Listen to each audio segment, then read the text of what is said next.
Olá, sejam bem-vindos ao Deep Growth, podcast que aborda com profundidade o crescimento acelerado das empresas. Eu sou Gabriel Costa, mineiro, e tenho o prazer aqui de receber hoje comigo a Carolina Nucci, sócia e CMO da WIMI. Só que, calma, Carolina não dá, né? Eu imaginei que isso ia acontecer. A gente é amiga há muitos anos e vai ser Lilo. Então, Lilo, antes de tudo, super obrigado pelo seu tempo e compartilhar aqui com a gente. Pô, brigadão, e que seja, se não dá tempo de conversar fora, que seja trabalho, então tá bala. Obrigada por chamar a gente. Então, o podcast ele tem servido muito para eu conversar com as pessoas que eu já deveria conversar normalmente, não estou conseguindo, aí a gente reserva na agenda, marca aqui e tal. Boa. Lilinho, antes da gente começar o nosso papo, deixa eu só agradecer aqui quem viabiliza o Deep Growth de acontecer, né? Então, o primeiro que está com a gente desde o início, que é o Super Coffee, que deve ter o quê? Uns 2 anos já que já me mantém no ritmo acelerado de trabalho, de atividade física. E eles lançaram aí recentemente um programa de assinatura super legal, com brindes, Cara, super legal. Inclusive, eu ajudei eles a montar o programa lá, então mais um jabá aqui. Além disso, a gente tem também nossa nova patrocinadora agora, a Swile, que era a Vi Benefícios e agora mudou, está num processo de rebranding, não sei o que e tal, que é uma empresa que oferece uma experiência bem legal de benefícios corporativos. Juntando Brasil e França, que são os países que eles estão, são mais de 100 mil empresas aí que se beneficiam do programa deles. E, por fim, a gente tem também a nossa própria plataforma do GLA, né? Uma plataforma de educação super baratinha, acessível, democrática. E tem tudo nosso lá. Tem os extras aqui do nosso podcast, a gente tem aulas, cursos, a gente tem os Gringo Talks, que sou eu e a Thay entrevistando gente aí do mundo inteiro, trazendo conhecimento de growth do mundo inteiro. Então, super legal, vão lá no nosso site, growthleaders.academy, que vocês já vão descobrir como é que funciona tudo lá, beleza? E também um agradecimento aqui a Olá Podcast, está com a gente também desde a nossa primeira temporada. Dito isso, né, agradecimentos feitos, vamos lá. Lilinho, antes de tudo, só explica, a gente vai passar para outras coisas antes da WIMI, mas explica o que é a WIMI, o que vocês fazem e meio que a dimensão dela hoje. Boa, vamos lá. A WIMI é um estúdio de design e inovação, e eu tô rindo porque como a WIMI, ela já, ao longo dos seus anos, ela já foi um monte de coisa. Um monte de gente pergunta isso pra gente, e fala, caraca, mas o que a WIMI faz, né? Mas, trocando em miúdos, o que a gente faz, né? Primeiro a gente se posiciona como estúdio, porque o trabalho, diferente de uma consultoria, ele é muito a 4 mãos. Sim. Então, não é assim, nossa, eu tenho um problema, eu tenho empresa, eu tenho um problema, tem um PowerPoint muito bonito que vai pra gaveta, tá, uma coisa maravilhosa. A gente tem que trabalhar junto, né? Então, o trabalho junto, ele é proposital e propositivo, tanto para ter transferência de conhecimento, como também para ter um engajamento que a gente sabe que o trabalho que está sendo desenvolvido ali vai ser continuado. E que trabalho é esse? E aí entra o design e a inovação. A gente acredita na WIMI na inovação por meio do design. E quando a gente fala em design não são apenas as coisas bonitas ou um monte de post-it na parede do brainstorming da ideação. O design é um jeito de ver as coisas. O design é criar centrado nas pessoas. Então, primeiro que inovação não devia ser não centrada nas pessoas, mas tem gente que fala que não é, né? Enfim. Então, o nosso trabalho de inovação está muito ligado em entender, primeiro, o comportamento e as necessidades das pessoas, para, a partir disso, melhorar soluções para elas. E a gente faz esse trabalho em conjunto com grandes empresas, né?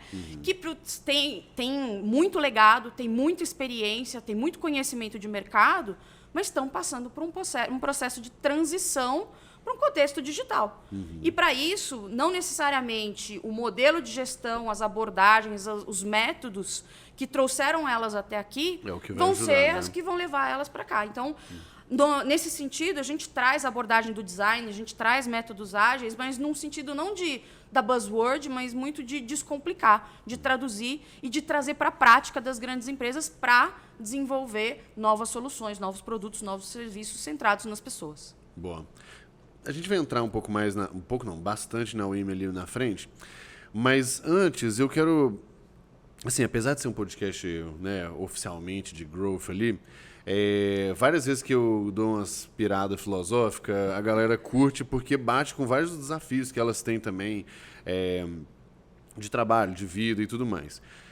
E te conhecendo há muitos anos, eu estava fazendo as contas aqui, deve ter 14, mais ou menos, 13 na melhor das hipóteses. Então, eu acompanhei bastante essa sua trajetória e eu acho que tem algumas coisas bem interessantes para a gente conversar, porque muita gente me busca e faz pergunta nesse sentido e eu acho que você tem muito mais a compartilhar, inclusive, do que eu.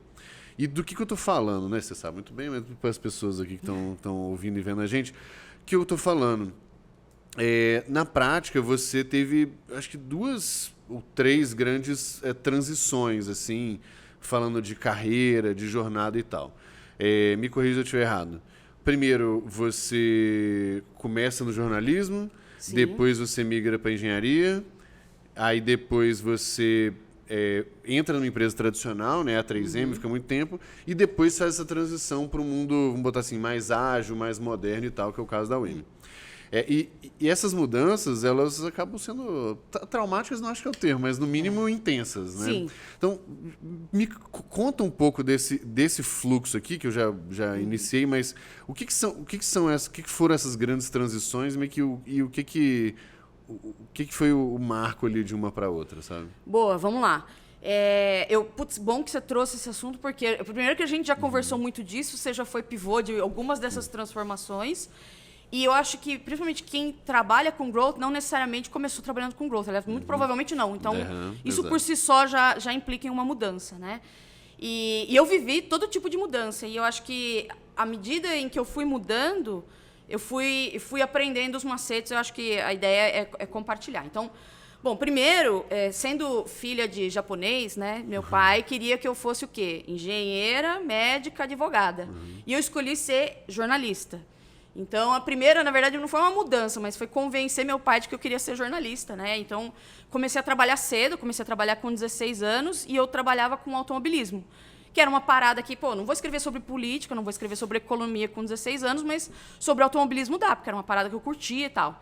Então, comecei a trabalhar com isso, comecei a escrever, trabalhar com Fórmula 1, Stock Car e assim por diante, e trabalhei 4 anos como jornalista, para descobrir que não era isso, né? Então, rolou todo um convencimento nipônico ali para descobrir que não era isso, né? Mas, nessa época, ainda que fosse difícil, e não vou falar que foi fácil virar para meu pai e tal, e era nova, né? Tinha 20 anos, né? Falou, putz, mudei, errei, né? Você estava certo e tal.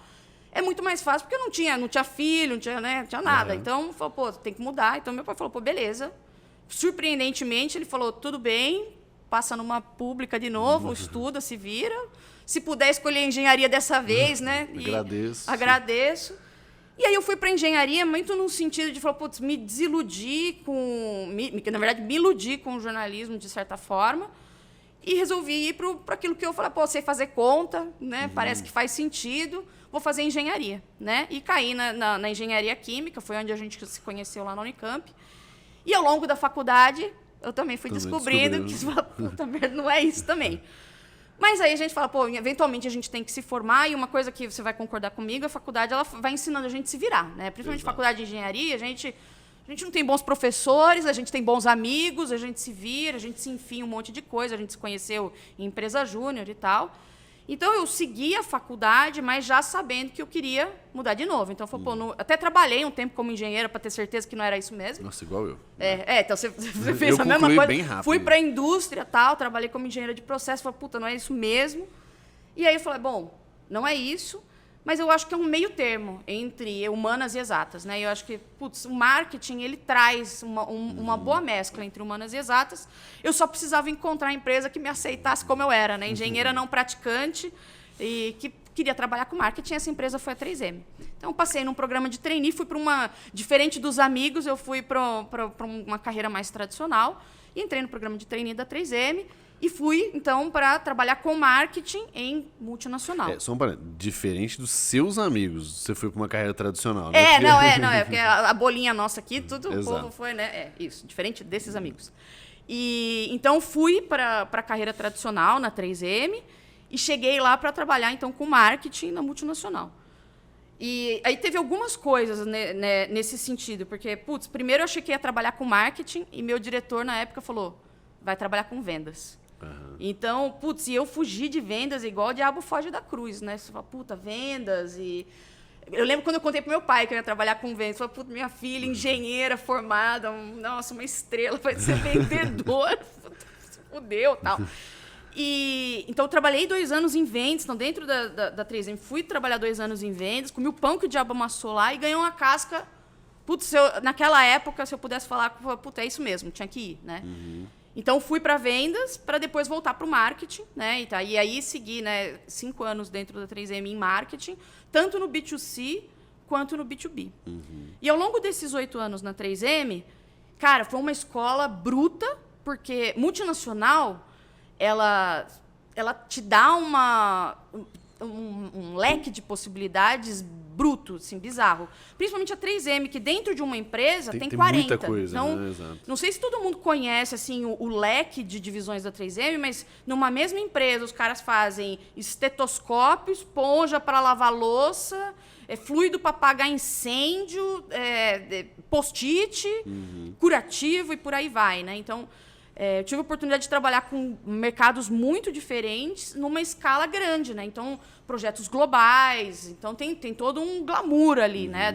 Da multinacional. E, putz, dentro disso, você poder trabalhar em um lugar só. Você vai para o B2B, você vai para o B2C, você trabalha, conheci mercado de oficina mecânica, indústria pesada, farmácia, supermercado e por aí vai, né?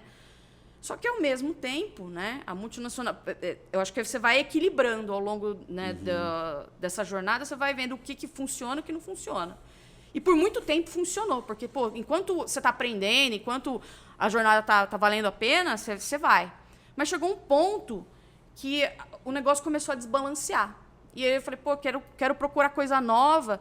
E o ritmo da multinacional, ele é mais lento. E ele não é por mal, né? Mas é porque eu tô coordenando um conglomerado, ali é um transatlântico mesmo, né? E também não é certo nem errado, né? Se funciona, funciona, exato. Exatamente. E a partir do momento que eu comecei a pesquisar outras coisas, e mesmo conversando com você, com o Luiz, que é meu marido aí também está em algum dos podcasts, um dos episódios aí, putz, você vai tomando contato com outras realidades e minha primeira ideia foi trazer para dentro.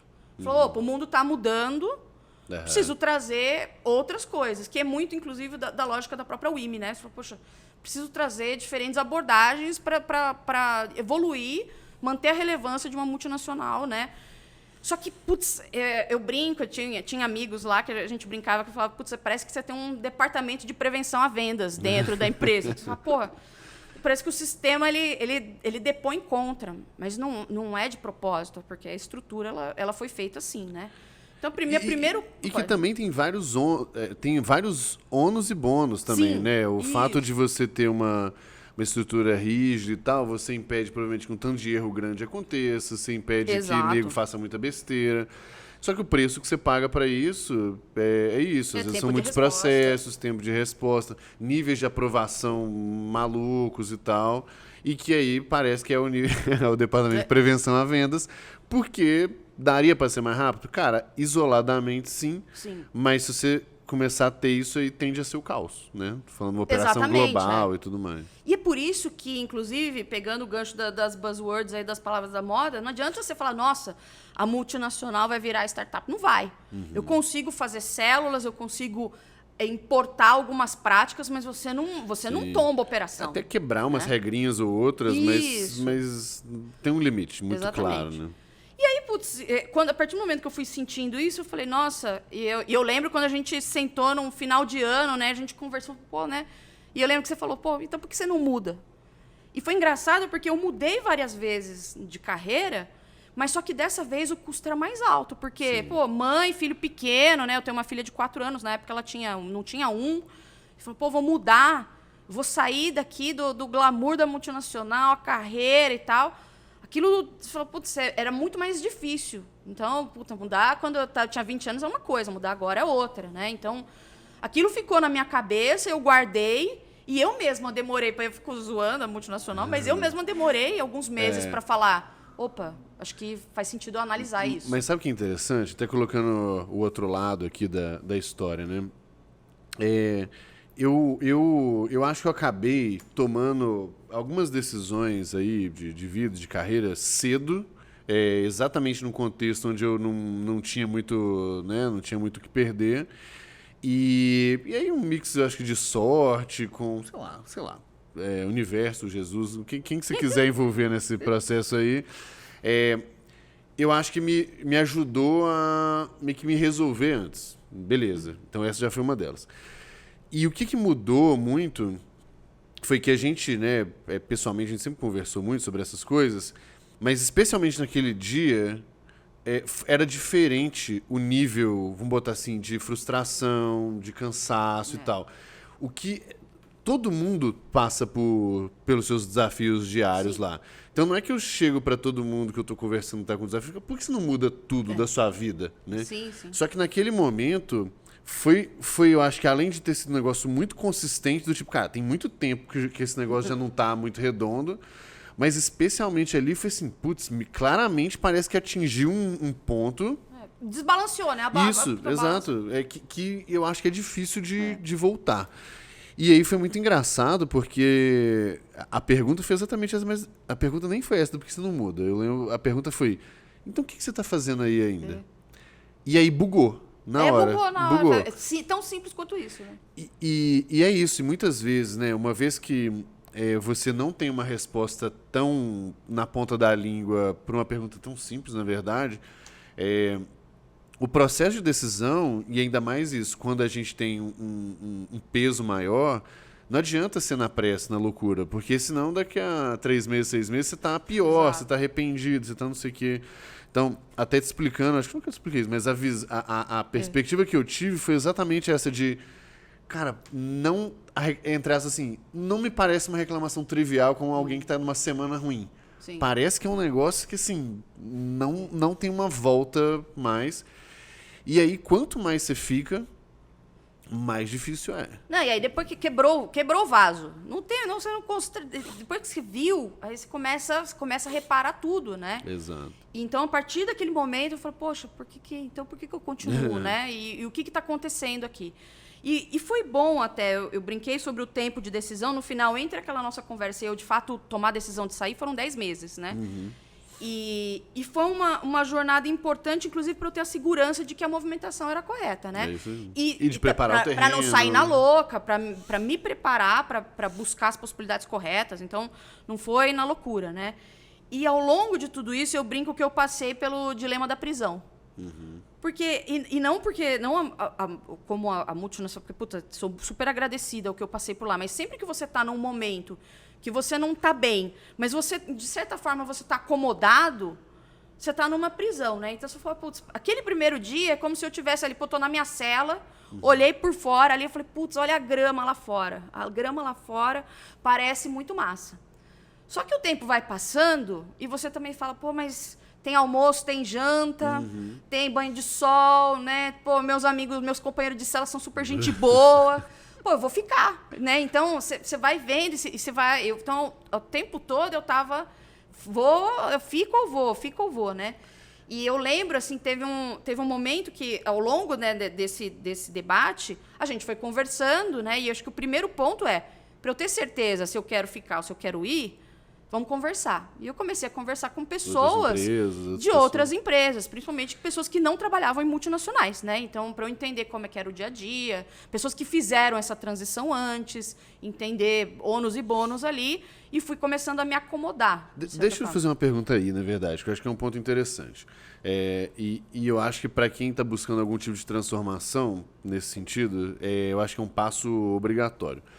Uma das coisas que, usando a sua analogia, a sua metáfora aí da prisão, uma das coisas que acaba acontecendo várias pessoas que estão com você na sua cela, no seu dia a dia, pessoas que você convive, você tem uma boa relação, inclusive, gosta, confia e tal, elas não estão vendo o que está lá fora.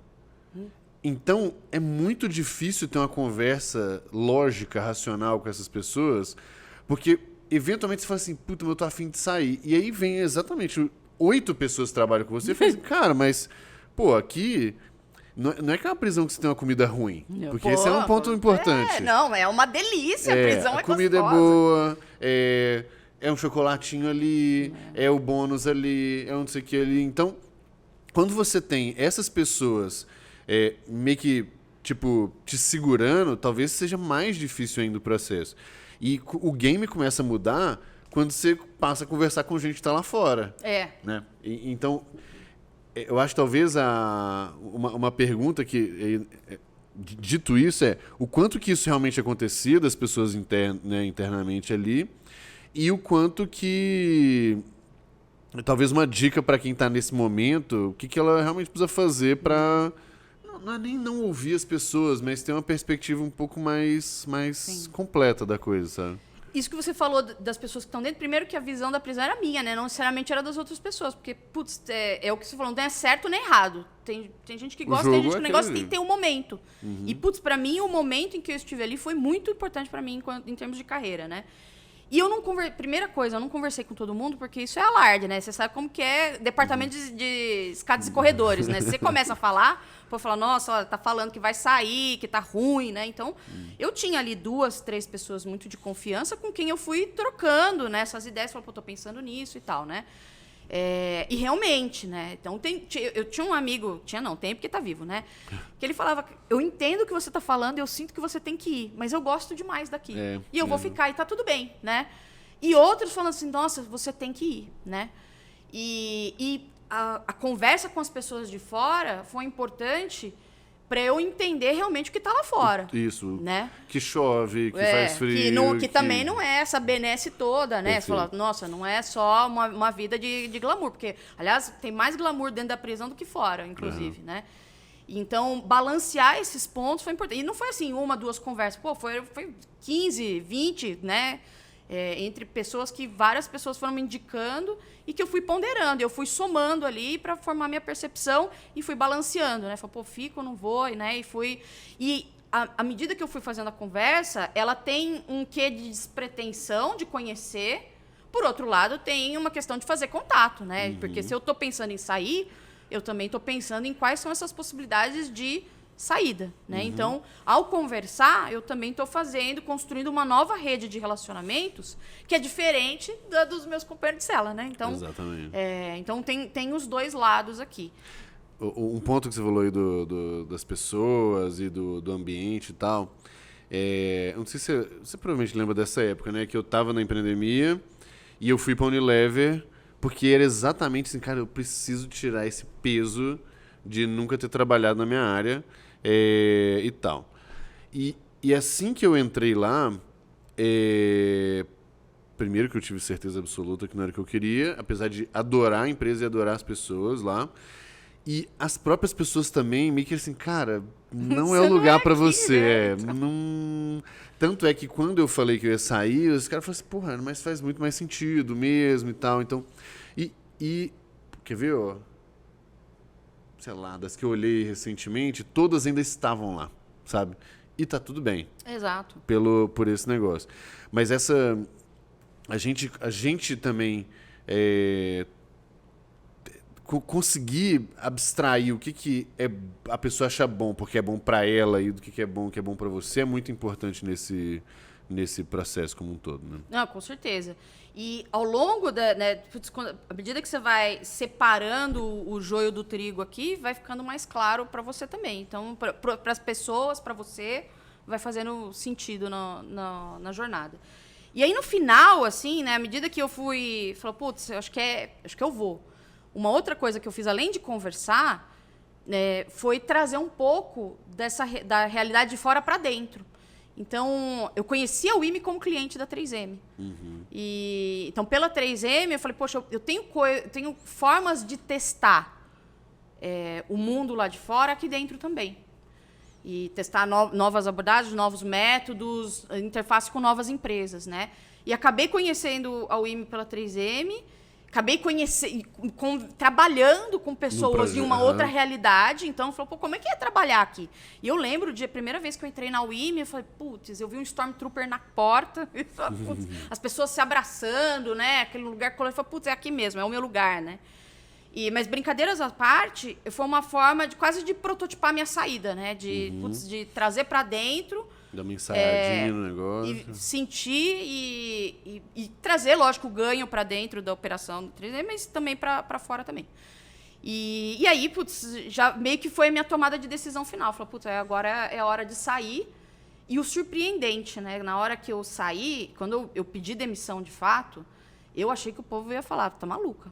Tá maluca. Falei, largou a carreira promissora, tá maluca. Eu já até sei para onde vai esse negócio. E então, quando eu contei o que teve de gente que na surdina, assim, na conversa do banheiro, coisa, né?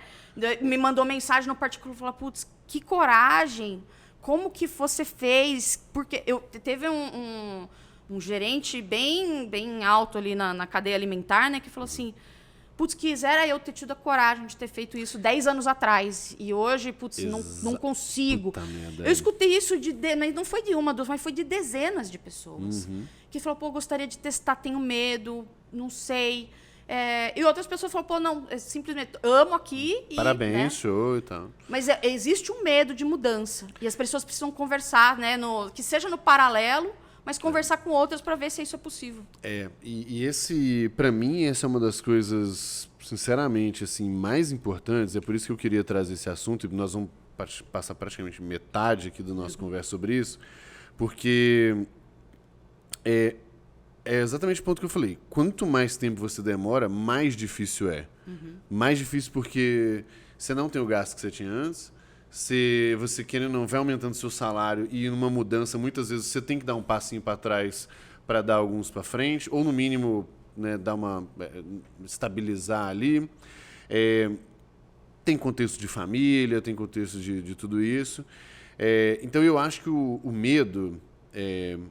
E é engraçado, né? Porque as pessoas, quando elas falam, nossa, que coragem, não sei o quê, ouvi bastante esse tipo de coisa também, parece que você não está com medo. E não é isso o ponto. Ter a coragem é muito mais sobre desenhar o caminho e entender, calcular o máximo o risco do negócio e menos de tocar o terror. E a gente nem está falando para quem está ouvindo a gente que está nessa situação para pedir demissão hoje. Não, putz, pelo contrário, ir com medo significa que, de alguma forma, eu fui diminuindo os riscos. Exatamente, então, conversando com pessoas, estudando, prototipando possibilidades, avaliando os cenários, tudo isso foi fazendo que falou, opa, é uma decisão ponderada aqui, então não é na louca. Não incentivamos ninguém na louca, mas avalie, considere, porque pode funcionar. Sabe o que eu recomendo bastante às pessoas? E eu acho que elas... Bom, você me conhece bem, você sabe o tanto que eu... walk the talk aqui, né? Quando eu faço... Isso realmente eu faço. Eu recomendo muitas pessoas a criarem um projetinho paralelo, assim. Porque a quantidade de gente que eu conheço que começou com um projetinho paralelo, fazendo o que gostava, e aí estudava as coisas que gostava, aprendia e tal... E daqui a pouco fala assim, caramba, esse projetinho aqui tá me dando metade do meu salário. Eu gasto, tipo, uma mixaria de tempo. Eu falo assim, pô, será que se eu não chegar em tantos % aqui, eu não consigo dar um salto de fé com mais segurança e tal? E nessa do projetinho paralelo, você vai descobrindo o que você gosta, o que você não gosta, o que você tem capacidade, ou o que você tem que aprender. Então, eu acho que essa pode ser uma das melhores formas. A única diferença, vamos botar assim, o ônus dessa história... é que você tem que trabalhar mais. Você tem que, trabalhar no extra. Trabalho, exatamente.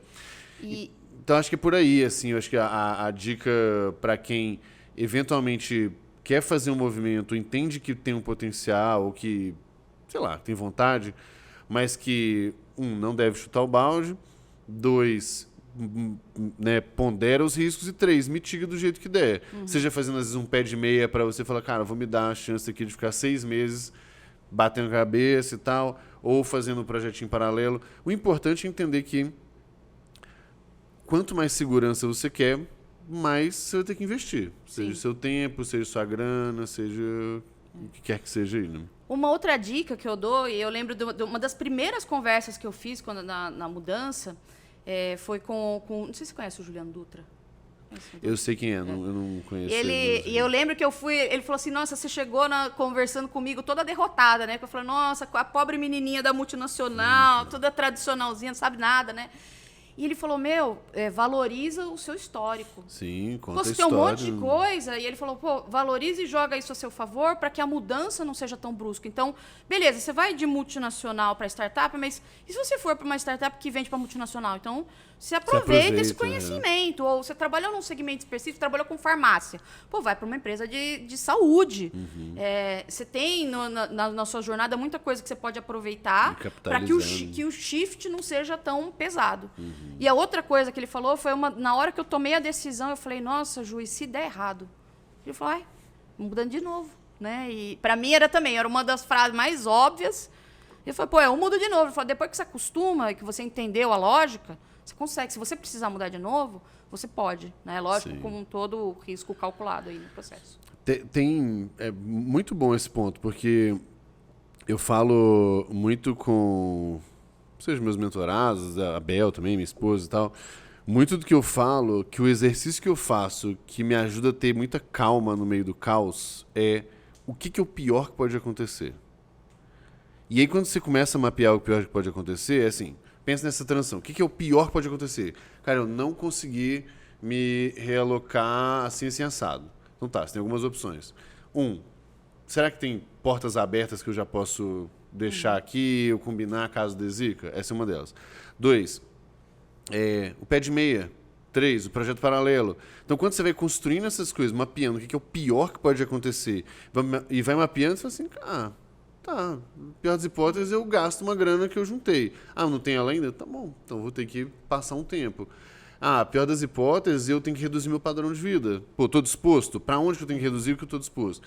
Quando você vai mapeando isso, você vê que a maioria dos problemas não são tão grandes assim, ou no mínimo você já se prepara, sabe, para eles. E a outra coisa que ele falou também, ele falou, pra gente boa tem trabalho. Ele falou, olha, na boa, você é bem qualificada, tá tudo certo, se quiser voltar pra multinacional tem lugar, tá?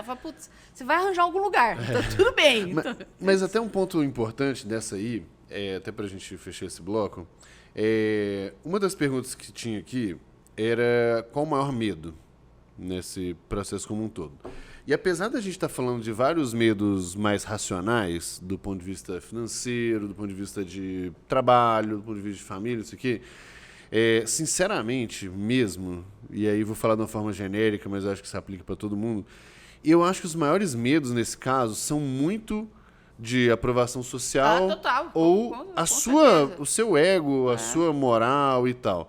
Né? O que para você, nesse sentido, o que era, tirando o medo assim, o racional, o que você conseguia enxergar muito claro, o que eram os medos realmente pessoais e sociais que estavam envolvidos nisso? Cara, eu acho que 90% era emocional e muito disso, de um tombo de carreira. Você falou, poxa, eu tinha uma trajetória bastante segura e promissora dentro da multinacional.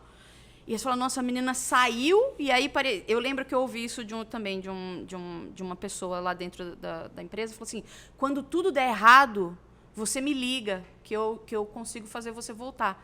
Ele falou, não quero que dê errado. A pessoa já sabe, ela está torcendo para dar errado. E eu falei, não, eu tenho que dar certo. Então, meu medo era de ser um fracasso e eu ter que baixar a cabeça e voltar. Esse era o medo. Né? Então, foi lidar com as possibilidades. Falei, provavelmente eu não volto. Mas, talvez eu vá para outro lugar. Quanto que eu estou confortável com ir para outro lugar? Daí eu fui trabalhando esse lado para administrar. Mas não vou falar que foi fácil, porque não foi.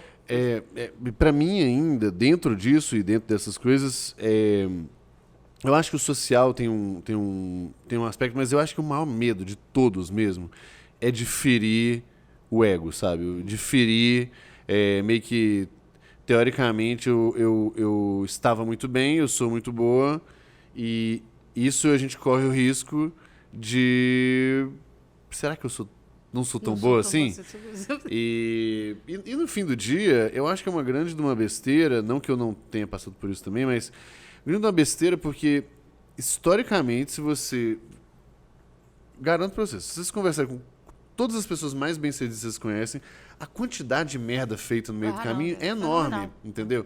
E eu acho que o que essas pessoas elas mandam muito bem é a capacidade de continuar andando, tomando porrada e tal, e não é tipo um fracasso, um erro, ou alguém que critica que vai mexer o suficiente com essas pessoas a ponto delas desistirem das coisas.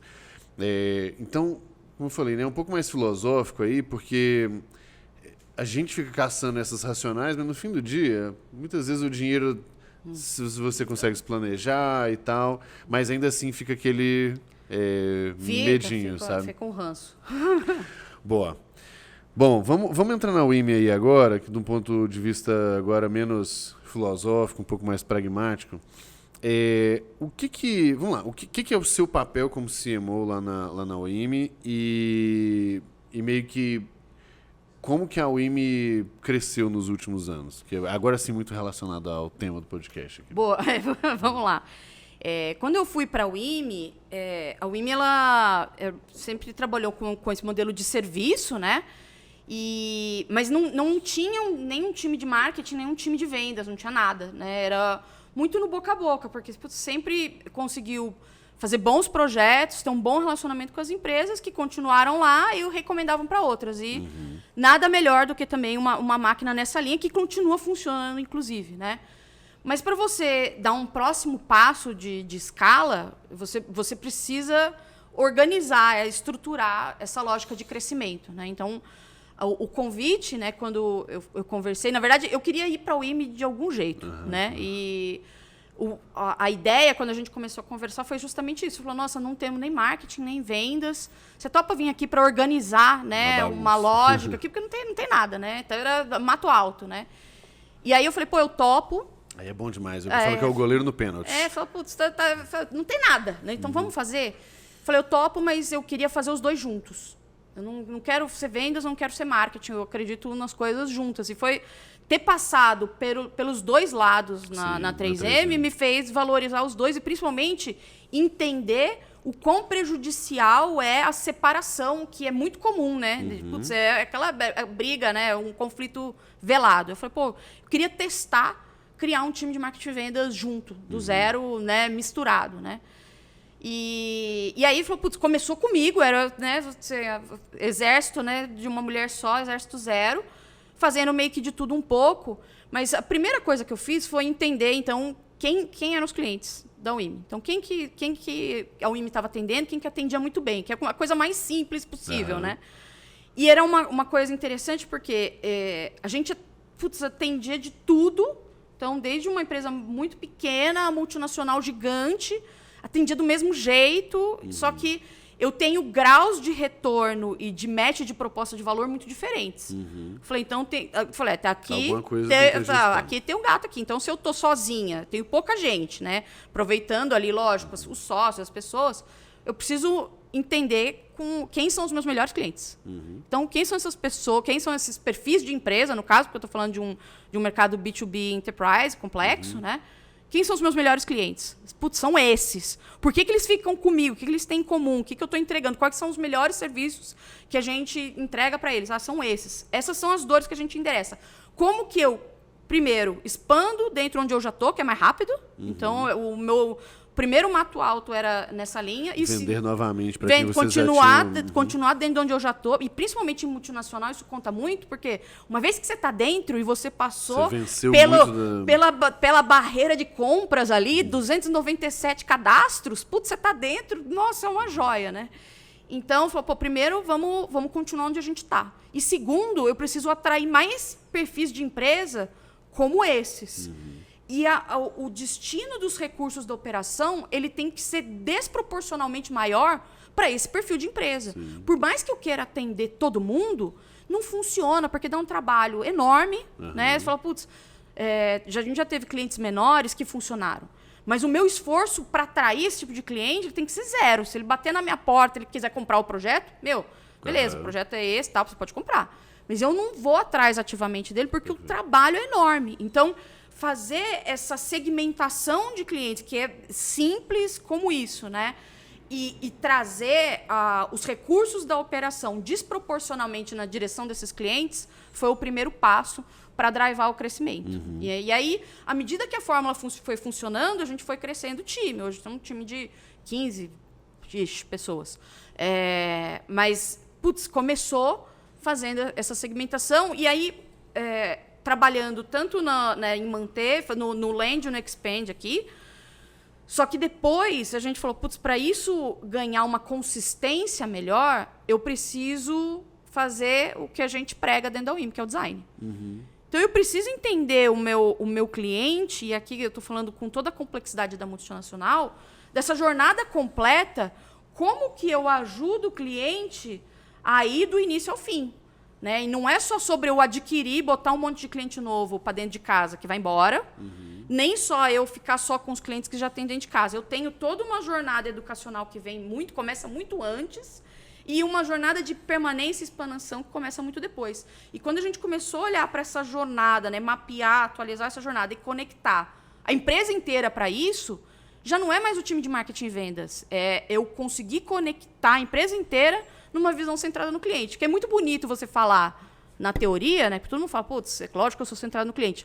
Mas você entender seu papel nessa engrenagem, ou como que você tira uma fricção do cliente ao longo da jornada, para mim, é o papel central, hoje, meu, dentro da organização. Eu entender, dentro da jornada do cliente, né, dentro do problema que a gente quer resolver com o meu cliente, como que eu consigo fazer com que essa jornada ela seja o mais sem fricção possível. Né? E isso eu amarro. Lógico que eu tenho o marketing e vendas ali como ponto central, mas eu concateno os outros times da empresa. Né? Boa. E aí quando você fala da parte de design, por exemplo, quando você olha para dentro, conhece o cliente, desenha a jornada e tudo mais, o que, uma vez que você tem vou botar assim, né, essa venda enterprise, grandes empresas como cliente, o que são as maiores dores hoje das empresas que vocês meio que se propõem a resolver, e por que elas não conseguem resolver isso sozinhas? Internamente. Uma parada muito massa é que eu vivi essa dor mas na pele da pele ali. E tem muita gente da WIM também que fez essa transição, né, de multinacional para cá. Né? A dor da multinacional é manter a relevância que a trouxe até aqui. Isso posto, a forma como fazer isso mudou. Eu preciso complementar a esse estilo de gestão tradicional outras ferramentas, outros métodos, outros caminhos. Porque não funciona. O estilo industrial ali, transacional, produto, só não funciona. Pega o caso de uma indústria. A indústria não pode pensar só no processo de compra e venda, produção do produto. Eu tenho que pensar na jornada muito antes e muito depois. E isso, assim, você pensar numa lógica de serviço para uma indústria, dói demais, né? Que é uma cadeia muito longa, é uma cadeia longa. Você fazer a conexão, por exemplo, você enquanto uma indústria B2B, eu faço a melhor farinha de trigo do mundo. Só que se o cliente quer o bolo e você não entender como a sua farinha de trigo ela se interrelaciona com todos os componentes da receita, com quem mexe a receita até chegar ao melhor bolo do mundo para o cliente, você não está fazendo um bom trabalho. E isso é dolorido para a indústria perceber e atuar em cima, porque ela vem de uma lógica ali que eu pego, né, a matéria-prima de um lugar, entrego para o outro, eu estou fazendo o meu papel numa cadeia linear. E o que eu estou falando agora é que é muito mais relacional. E trazer essa lógica para a grande empresa é a dor que a gente resolve, né? Porque eu preciso trazer novos caminhos, um novo ritmo para grandes empresas evoluírem. Elas não sabem exatamente como fazer, e por mais que eu possa desenvolver essa capacidade internamente, sim, mas eu não consigo só fazer isso internamente. Porque eu preciso, inclusive, trazer pontos de vista diferentes, porque senão eu vou continuar com o viés da indústria. Então, por mais que eu queira, por exemplo, eu vou aplicar a abordagem do design para desenvolver, para entender um novo mercado, desenvolver uma nova linha de produto, serviço, pensar na jornada do meu cliente, etc. e tal. Se eu continuar só com a visão da indústria em cima disso e eu não trouxer pontos de vista diferentes, a probabilidade que você vai cair num lugar comum é grande. Então, você precisa tanto compor isso contratando pessoas novas, mas você pode fazer isso fazendo parcerias com o ecossistema. Seja com o modelo nosso de estúdio, seja fazendo pontes com startups, se relacionando com outros agentes do ecossistema. Sozinho dentro de casa, você cai na mesma lógica industrial. um outro problema que eu imagino, além desses desafios, então vamos supor que ainda, por obra do destino ali, você ainda consiga, pô, gente muito pra frente e tudo mais. A outra sensação que eu tenho é assim, uma vez que o projeto ele nasce de dentro, talvez ele não tenha um buy-in necessário para de fato transformar alguma coisa. Quando você vem com um projeto dessa natureza, para alguém pagar né, o projeto e tudo mais, alguém precisa aprovar. Para alguém aprovar, precisa ter entendido aquilo como prioridade. Sim. E uma vez que então a empresa, ela discute a prioridade para aquele negócio, e 2, ela sabe o custo daquele projeto, porque geralmente as empresas não sabem calcular o tempo dos funcionários, o custo de oportunidade e tal. Mas quando tem a nota fiscal lá e ela entende o tamanho do investimento que está sendo feito, provavelmente começa a ter um grau de priorização e vou botar assim, de mais permissão também, né? Delas entenderem que, cara, já que eu estou investindo nisso, deixa eu quebrar uma regrinha aqui, porque senão esse projeto vai ser à toa. Faz sentido essa lógica? Eu gosto muito de uma analogia de uma diretora de marketing da Bosch, que ela fala assim que você tem que ter uma pessoa meio come quieto, o boi de piranha. Você fala, e ela descreve ela mesma, assim, ela falou, putz, eu tinha aquele restinho de budget, eu quero testar uma abordagem nova, se der certo eu conto, se não der certo nunca existiu, tudo bem. E ela falou, poxa, eu preciso comprovar, e a gente fala muito da necessidade de eu ter primeiras narrativas de sucesso. Eu preciso ter um projeto que é relevante o suficiente para que o resultado chame atenção, que esteja ali endereçando uma dor relevante o suficiente, mas que não pode ser grande o suficiente que vai ou gerar muita burocracia, né, ou vai demorar muito para fazer. Então, encontrar essa primeira narrativa é importante, porque uma vez que eu tenho resultado, né, e você tem o boi de piranha ali, o povo que entrou na água e falou, gente, tá quentinho e tudo mais, resultado todo mundo quer. E aí você falou, gente, olha, por A mais B aqui, eu fiz isso, testei um rolê novo aqui, ó, ambiente controlado e tal, gerou um resultado diferente do que a gente está acostumado e que resolveu um problema que ninguém estava conseguindo resolver. Isso atrai, é natural, porque todo mundo quer resolver, né? E aí, aquilo que começou como uma narrativa pontual, ela vai proliferando como uma erva daninha e vai trazendo, né? Aos poucos, vai contaminando positivamente outras áreas. É bem interessante falar isso. Eu fiz várias anotações agora para não esquecer, porque eu acho que isso serve para absolutamente todos os tipos de empresa. E o que eu costumo falar, né, para as pessoas é assim: todo mundo da empresa quer a mesma coisa. Todo mundo quer crescer, dinheiro, venda, não tem muita discussão. A grande divergência, a discussão é no como, que é um fulano acha que é por aqui, o outro por ali.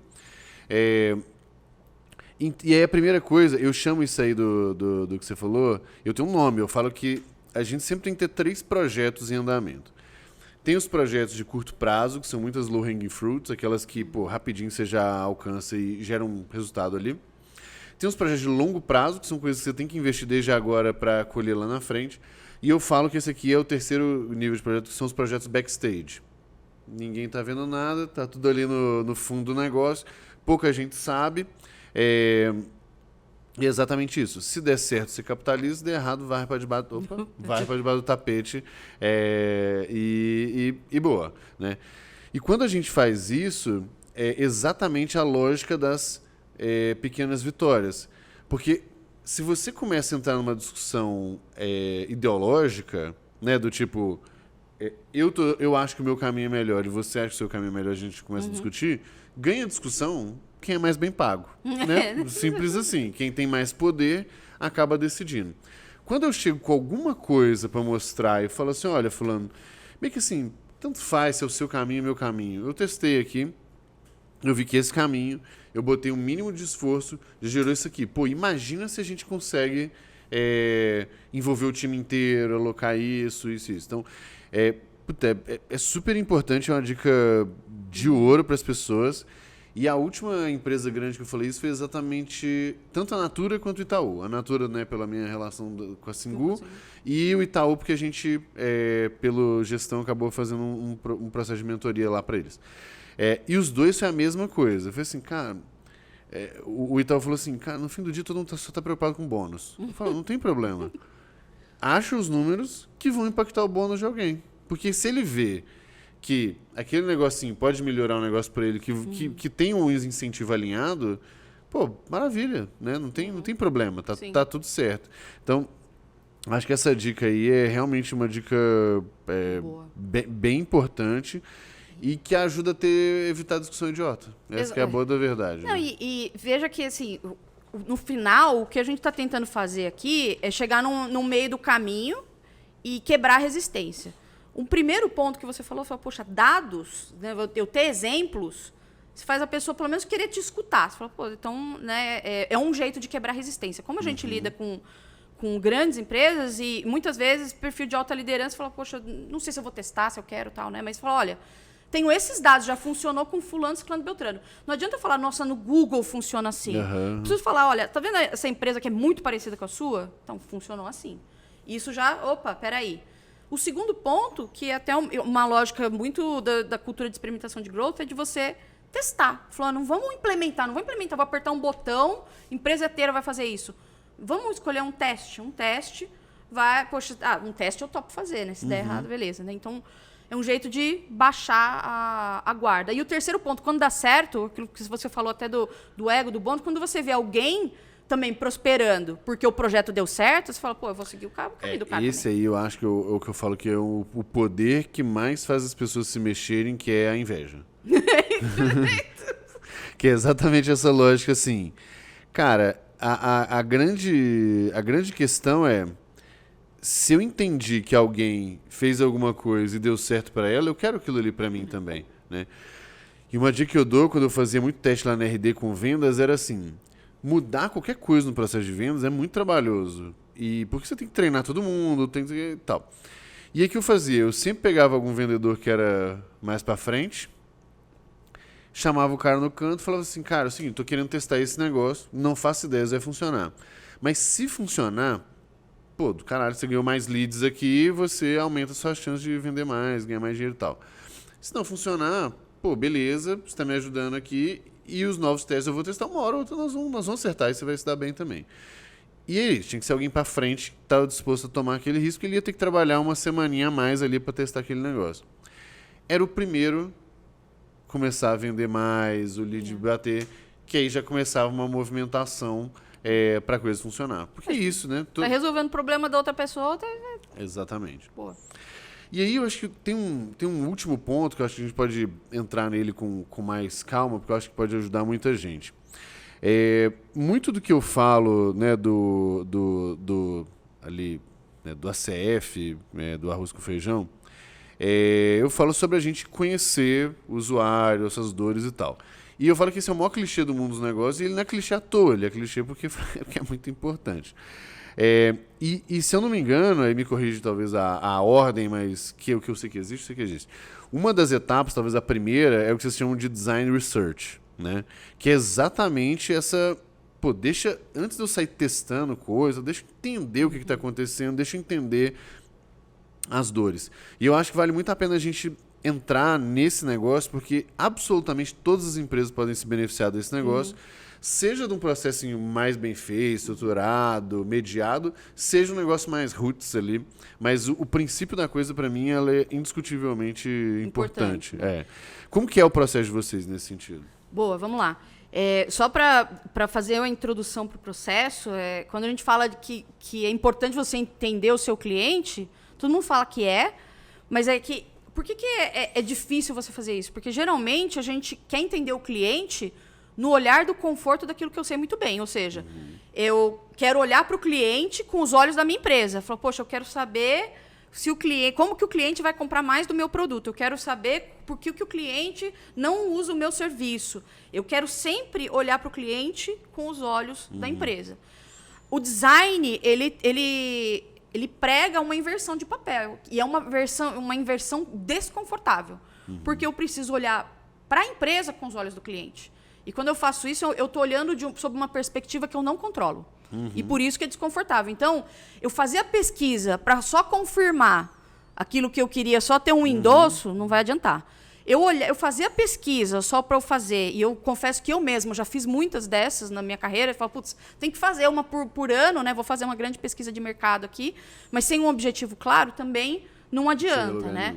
Ou pegar a pesquisa e falar assim, não, mas isso não é verdade, isso aí foi erro, né? Não participei, né? Ou mesmo usar a pesquisa como um escudo para você não interagir com o cliente. No final, o que a gente quer aqui é ter um entendimento profundo das necessidades do comportamento do cliente, como ele se comporta, qual é o problema que ele quer resolver e tudo mais. E por mais que isso seja óbvio, de novo, a gente tende a abordar com o viés da empresa. Então, toda a abordagem do design, ela prega essa quebra de viés. Então, por exemplo, numa pesquisa, e de novo, não quer dizer que é melhor ou pior. Eu complemento isso com pesquisas de mercado tradicionais e está tudo bem. Eu posso fazer uma pergunta de sim ou não para você. Então, por exemplo, vou dar um exemplo real de um projeto de uma empresa grande de bens de consumo para alimentos saudáveis. Então, eles tinham lá uma pesquisa que 99% das pessoas falavam que se alimentar de forma saudável é importante. E provavelmente, se eu perguntar para você, você vai falar, pô, é super importante e tal. E talvez, até se eu perguntar, você se alimenta de forma saudável, você é capaz de você falar sim, porque a gente tem medo de falar a verdade socialmente e tal. Mas se eu perguntar para você, me conta como que você se alimentou na última semana, me conta a sua rotina. Você pega coisa diferente, você fala, pô, segunda-feira foi super corrido, pedi um iFood e tal, comi qualquer tranqueira. Terça-feira me estressei, comi uma barra de chocolate. Quarta-feira, com muito arrependimento, comi um monte de balde de salada. O que eu estou pegando da história? A história mente muito menos do que uma pergunta de sim ou não. A história é mais verdadeira. E o que eu pego? Nesse caso, a gente está fazendo um estudo sobre alimentação saudável. O que eu pego? Que a alimentação saudável, ela não é autoindulgente, ela não é conveniente. Então, não adianta eu lançar um alimento saudável que tem um gosto ruim, que a gente vê vários, que não é fácil de comprar ou não é fácil de fazer, porque tudo isso atrapalha a jornada do cliente. Então, falou, pô, uma solução de alimentação saudável, ela vai ajudar se eu entender de fato onde estão os empecilhos na jornada desse cliente. Tem um outro ponto ainda que dificulta muito nessa lógica do sim ou não aí, que é, quando você faz isso, vamos usar o mesmo exemplo, eu te perguntar se tem uma alimentação saudável, ou você entende que é importante, a gente parte do pressuposto que todo mundo tem exatamente o mesmo conceito de alimentação saudável. Exatamente. E isso é muito longe de ser verdade. É verdade, Então, quando eu faço... Porque, vamos dar um exemplo tosco, sei lá.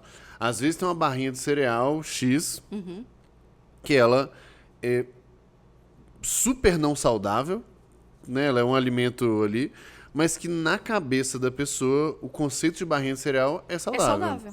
E aí você vai perguntar, você come saudável? Cara, todo dia. Todo dia meu café da manhã é super saudável, né? E ela pode estar, assim, na cabeça dela ela não está errada, ela está certa. Então, de fato, quando você abstrai conceito, né, e muito mais pega... Cara, foda-se o que você entende, o que é saudável. O que é? O que é? Deixa eu usar o meu padrão para estabelecer para todo mundo que eu estou conversando o que é saudável. E o saudável pode parecer óbvio, do tipo, não, mas isso eu percebi, mas no nosso dia a dia é exatamente isso, assim. Quando a gente fala assim, o que a gente quer... Você acha importante vender mais? Porra, óbvio, pergunta imbecil.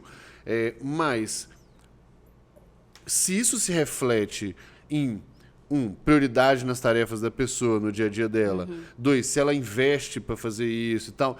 Aí e ela continua achando que é muito importante. Por quê? Porque de fato é mesmo.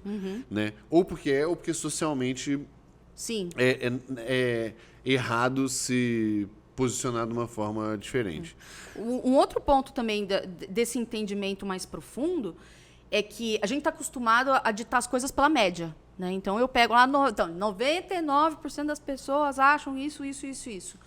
Geralmente, os melhores insights, eles estão nos extremos. Exatamente. Porque nos extremos, a dor é mais intensa.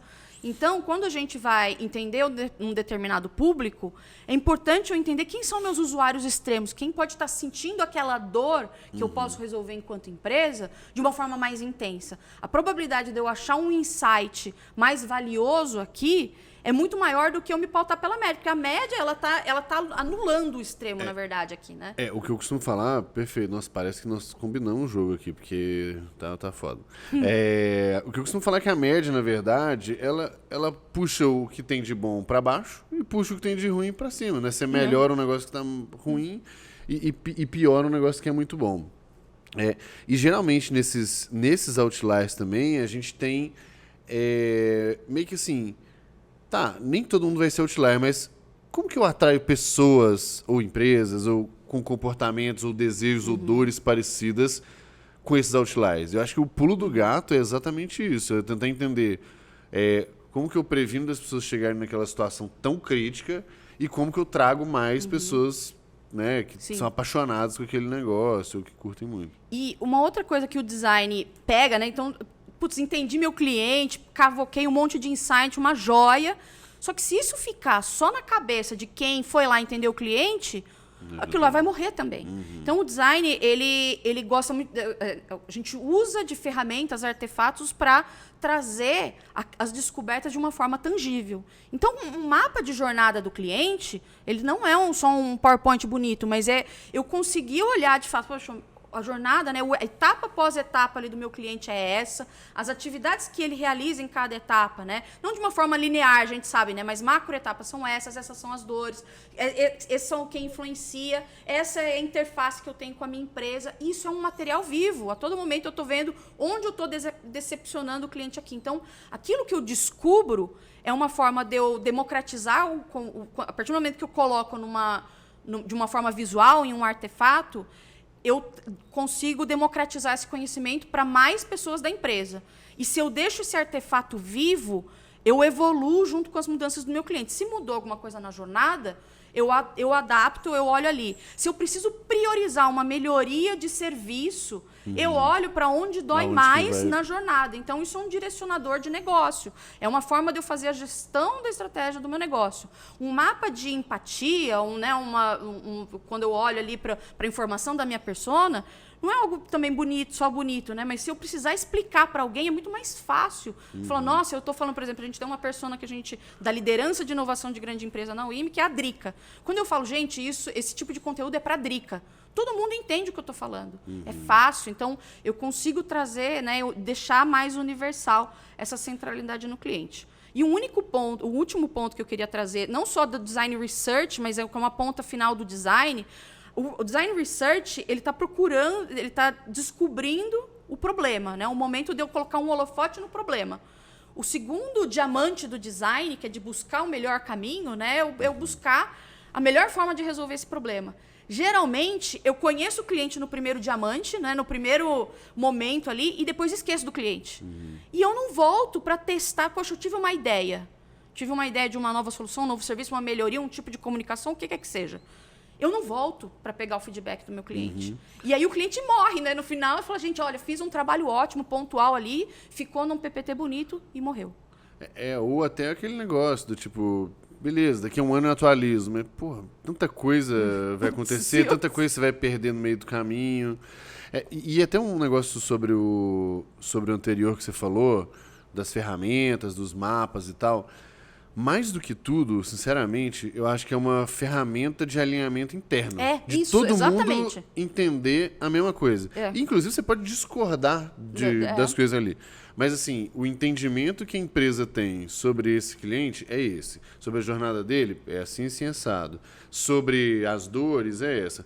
E aí, e voltar é importante, como você acabou de falar aí no último passo, porque, cara, e se no meio do caminho vocês fizeram uma mudança de posicionamento, não sei o quê, começaram a trazer pessoas ou diferentes, ou com dores diferentes, ou com características diferentes, e que não representa mais exatamente aquele discurso, né?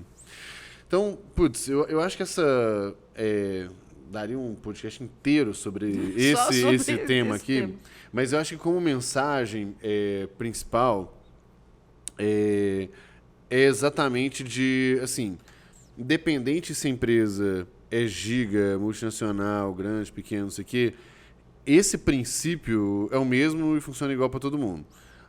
As multinacionais, grandes e tal, elas têm, eu acho que, tanto mais urgência quanto mais dificuldades mesmo pela natureza do transatlântico que costuma ser. Mas esse discurso, né, como... assim, o processo de vocês são várias etapas, na verdade, mas eu quis a do Design Research a gente pegar aqui, porque já é uma das que eu defendo e que entendo que absolutamente todas as pessoas empresas e tal, precisam conduzir isso para começar a ter clareza, para ter um pitch de vendas mais claro, para saber aonde trazer o cliente, onde buscar, que canal usar, enfim, tudo mais. Isso para mim é fundamento, né? Fundamento de marketing, não é... Primeiro ponto. A gente vai falar de copywriting, cara, vai estar aqui sobre entender como que você vai chegar nele, como você vai falar, que emoção que você quer despertar, tá aqui, como que vai ser sua landing page, o seu anúncio, sabe? Tudo deriva desse negócio. Então, esse é um tópico que eu acho que é muito importante. E eu acho que, bom, nos nossos minutinhos extras dentro da plataforma, a minha pergunta é exatamente a gente aprofundar aqui. Legal. Mas, já puxando a última pergunta, Lilinho, que é que a gente faz para todo mundo, e eu acho que desse tema vai ser legal. O que você recomenda de conteúdo, e eu sei que a UIMI tem várias coisas, mas não só da UIMI, mas de outros lugares, para quem quer aprofundar nessa parte de entender o cliente? E aí pode ser conteúdo, pode ser gente para seguir, pode ser livro, palestra, tanto faz. Boa, vamos lá. Realmente, a UIMI faz muito conteúdo sobre isso, porque é o que a gente, né, a gente vive e a gente tem não só conteúdo nosso, mas conteúdos das empresas que trabalham com a gente, né? Então, você ouvir a jornada prática, né, de pessoas que estão colocando isso para rodar, né? Os designers que vão falar disso muito melhor do que eu e lideranças de inovação que estão fazendo isso em grandes empresas, né? Então, isso nos nossos eventos, no blog da UIMI, isso vocês vão encontrar de monte, né? Eu gosto de seguir muitas fontes de design, então foi uma forma de eu aprender também muito, porque meu background era mais marketing bruto ali, né? E hoje eu trago o design para isso, né? Então, por exemplo, eu sigo, tem o Service Design Show, eu gosto muito do Interaction Design Foundation. Tem algumas referências que depois eu posso passar para você de perfis que eu sigo e blogs, né, de design que são super bons, e tem alguns designers específicos, né, também, que o próprio Vitor Hugo, que é nosso head de design, ele é uma pessoa fenomenal assim para falar sobre isso, e sigo à risca tudo que ele fala. Então temos que trazer ele aqui também, fazer aula dentro do GLA, vamos combinar esse jogo aí. Vamos fazer uma aula de design lá. Boa. Beleza, Lilinho, super obrigado aí pela sua presença, por compartilhar aí os aprendizados com a gente. E, pessoal, lembrando, a gente tem mais uns minutinhos extras que vão ficar lá dentro da plataforma do GLA. Beleza? Obrigado. Obrigada. Até.